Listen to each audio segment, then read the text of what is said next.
நடிகர் விஜய் நடத்திய கூட்டத்தில் 41 பேர் செத்துட்டாங்க.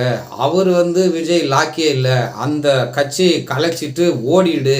டாக்டர் காந்தாராஜ் ஒரு பக்கம், நக்கீரன் அவர்கள் ஒரு பக்கம், பத்திரிகையாளர் மணி ஒரு பக்கம். விஜய் தமிழ்நாட்டுக்கு ரொம்ப ஆபத்தானவர் அப்படின்னு சொல்லிட்டு வராங்க.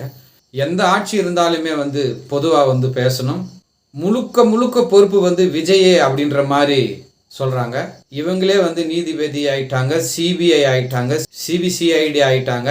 இப்ப அந்த வழக்கை தான் விசாரிச்சுன்னு இருக்காங்களே. தன்னுடைய தொண்டனே விஜய் கொல்லுவாரா? இதுக்கு மக்களுக்கும் இதுல கொஞ்சம் பொறுப்பு வேணும்னு சொல்லி அந்த பகுதி மக்களே சொல்றாங்க. காவல்துறையே விஜய் அந்த இடத்துல நீங்க இருக்க வேணாம் அப்படின்ற மாதிரி அனுப்பிச்சிட்டு ஆளுங்கட்சி ஆளுங்கெல்லாம் அங்க வந்துட்டாங்க அப்படின்ற மாதிரி நிறைய பேர் சொல்றாங்க. கரூர் மக்கள் விஜய் திரும்பி வருவார், ஜெயிப்பார் அப்படின்ற மாதிரி சொல்லியிருக்காங்க. என்ன நடக்குதுன்னு பார்க்கலாம்.